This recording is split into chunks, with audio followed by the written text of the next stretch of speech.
Hey, welcome to part 2! In case you missed the first one or just don't feel like watching someone ramble for like 15 minutes about anime sword fighters, well, first, why did you click on this? And second,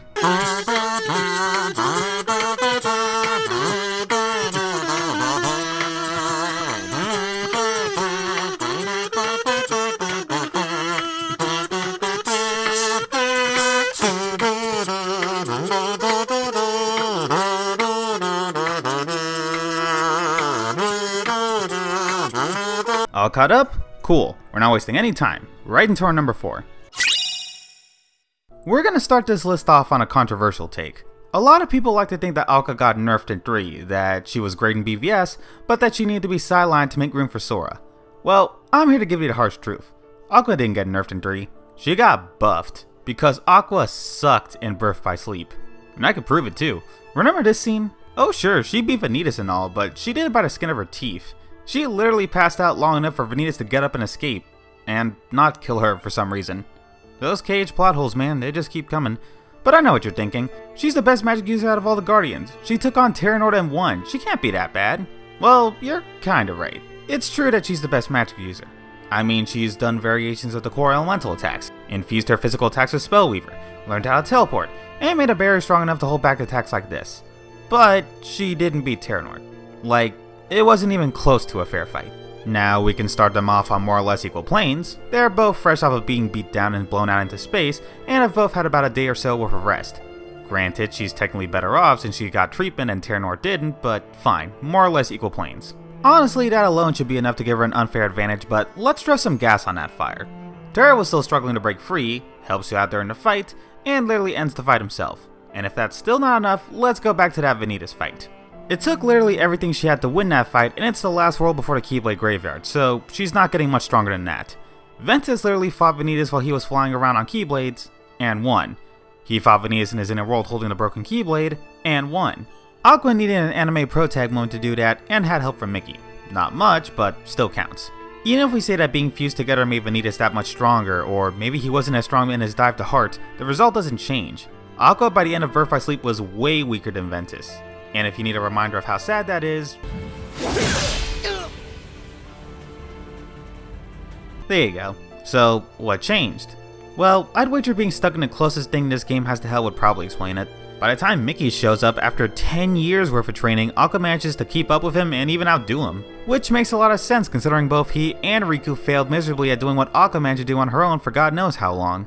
Even fresh out of the Realm of Darkness with no rest time and fighting against an even stronger Vanitas, she's still kicking his ass. Even better than the first time, honestly. He literally needed to dread Nekomatos Ventus just to get the win. Plus, it could be argued that she had to hold back both Terranort and Vanitas since for the most part Ventus was doing poorly. I mean, look at it this way, their team attack involves her literally carrying him, so it's fully possible she could have done way better.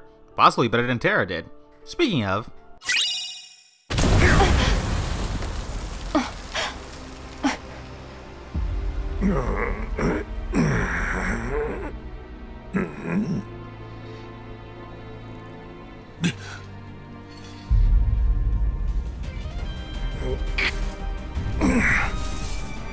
And that is why Terra is this high up on the list. Honestly, he might very well be the strongest. It just so happens that all 3 of them are strong enough to take on basically the entire organization, with 2 of them being strong enough to actually block these guys instead of being forced to dodge them. Actually, probably all 3 of them. But unlike the other 2, thank God, Terra is a lot more consistent. No huge power losses, no huge power gains out of nowhere, just training and then an adventure taking down Unverse while using the darkness every now and then. Easy stuff. Enjoy this while you can. The next 2 are going to have a 5-minute speech each. Unless I did a scrolling texting like I did with Riku, but one step at a time here. One thing I will say though is, since the only difference between the Lingering Will and Terra is not being able to use D-Links, I'm counting anything that the Lingering Will can do under Terra's abilities. The Guardian on the other hand, while it is Terra, I'm going to go ahead and assume that Terra can't break chains of darkness with brute strength. If he could do that, he'd probably be number 1, so the Guardian's feats and abilities aren't being counted here either.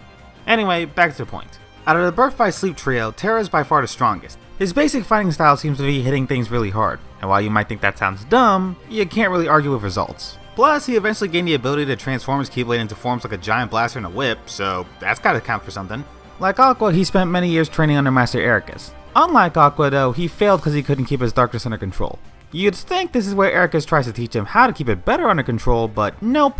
Instead, let's just send him off to random worlds and have Aqua spawn him, because the idea of Luke being a shitty teacher had to come from somewhere. Of course, this works out perfectly, and after a quick fight between the two, Eraqus agrees to disagree. Tragic. But a good way to see just how strong Terra's gotten. By the end of the game, he's able to take on these two and take out the old man in a fair one-on-one fight, being the only character to do so. And right after, also taking on Terranort in a one-on-one fight, and beating him because he is literally too angry to die. 11 years later, and he's one of 2 people who are able to hold him off. Sadly though, this is where we find Terra's absolute limit. Now, to be fair, he probably had no idea this was even a thing, since you aren't exactly going to imagine yourself as the thing that takes you out. Unless... But on the other side of that coin, by the time he pulls it out, Terranort is doing way better than before, and it's possible Terra could have just lost. Regardless, this is Terra's hard limit. But there is one more character who managed to take him on and not get taken out in one hit. Okay, seriously, can we just admit that these two suck more than Donald and Goofy already? Okay, so we finally reached our main character. And as such, he has a lot of history in fighting, training, special equipment, power gains, power losses, you name it. And I'll be honest, I don't feel like spending the 3 days it's going to take to edit an entire summary of the series based on Sora's perspective. I got things to do, new videos to work on if this is going to go anywhere, games that I have been neglecting. My copy of FF7 Remake has been sitting there unopened because I've been too busy playing the OG one and doing everything to make sure to get the Bear Date trophy.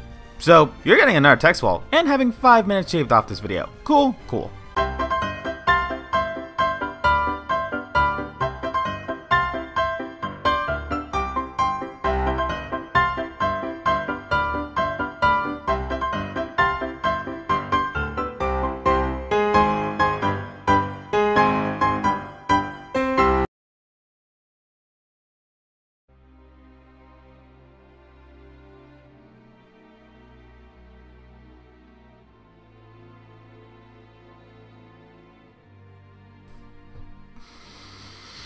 And suddenly half my video is gone because this fight is canon. Why is this fight canon? Why did Mickey ask Sora about the giant portal in his basement? I had this whole thing planned where I was going to be like, well, both Sora and Terranort were fresh off a different fight, so it's hard to tell if he technically did better than Terra or not. But no! Without a doubt Sora would have done better. I can't even use the argument that Sora got reset because of course he got all of his abilities back and then some. What, Terra has shot locks and a Keyblade transformation? Well, just give him a training montage with some Digimon and some magic clothes and away we go. Heck, even without that, even when he was so weak that this jackass was making fun of him, he was still able to beat the Rock Titan in one hit. And no, I refuse to believe that this stupid train thing is canon. But this one fight being canon can't make that much of a difference, can it? Can it? Of course it can! The absolute latest this fight could have happened was before the final visit to Twilight Town, since from there, it's a non-stop shot through the world that never was into the final boss. This means that this fight had to have been done with Sora pre-Roxas boost. And sure, we can say that it was a stalemate since Terra decided to just stop once realizing you weren't the old man that apparently beat on teenagers for shits and giggles, and that you had these two on your side. But that means nothing! Besides the fact that by this point, these guys are barely above... That Roxas boost would be more than enough to even things out between them, if not have Sora be stronger altogether. And that's before even realizing that KH2 Sora would be curve stomped by KH3 Riku, who literally had to be saved more than Kairi in this game. There is no comparison. Sora is way stronger than Terra. Maybe he gets knocked down a lot, but he could take that abuse and keep going. He's taken a laser blast to the face that broke apart a city and kept fighting like it was nothing. And despite all that, he's still not number 1. Okay, one more and I can finally work on something that doesn't require about 5 months worth of research. And if it sounds like I'm trying to get this over with, that's cause I am. This was supposed to come out a week ago, so once again, thanks Questionable Canon. On that note, I just spent the last 2 minutes yelling at a mic about Disney anime characters, so you want their backstory for Roxas? Go watch the damn movie. It's there for your entertainment since Square won't remake the game like the cowards they are. What you do need to know is he trained with most of these guys, had a special training session with Danny DeVito, and gets his power from at least 3 other Guardians. What I'm trying to say is, Roxas won the genetic lottery in this series. But why is Roxas above Sora though? Is it because he somehow managed to get stronger than he was in KH2? Got a bitchin' new projectile? Is invincible during this entire boss fight? Can literally teleport from anywhere on the map to whoop your ass? Nope. Yes, really. Where'd he learn that? It isn't introduced until Dream Drop Distance. The only things that could have learned it in that game were the Dream Eaters, At least I assume so, since this stupid elephant and fish refused to do the goddamn move. No, screw it. There you go. There's your proof. And the only other people who learned it were Kairi, who got trained by a wizard, and Sora, who learned it by training with the Dream Eaters. Since Roxas was out of commission since the beginning of KH2, the only place he could have learned it was while he was inside of Sora. So my theory is basically he got to experience everything Sora did. So why didn't Ven and Xion get stronger? Well, besides the fact that we probably wouldn't have noticed even if they did, since... Actually, you know what? I'm gonna give these guys a bit of a break. I've been talking way too much shit about them. Plus, it is worth mentioning that besides Sora, they had to fight the most since they fought against their opponents for the longest time without assistance. Then again, that also means that Mickey and Rico are even more disappointing since they had to deal with the weakest of the bunch for the shortest amount of time and still lost. But I digress. Why didn't they try to fight against the Norts on their own? Anyway, their hearts were inside of Sora, but both were compromised in one way or another, while Roxas basically got the whole package. So, in short, imagine if Sora didn't get reset and got all the training that he got in KH3. That is how strong this Roxas would be. And if you don't agree with that, well then, there's your list. I would like to add, however, that even though Sora survived this, and this, and this, and this, and this, Roxas can still take a hit better than him. Okay, that's it. Good night, folks. Alright, this happened. Yeah, I don't really want to talk about it until more is revealed, so... Nope. Nope. Bye.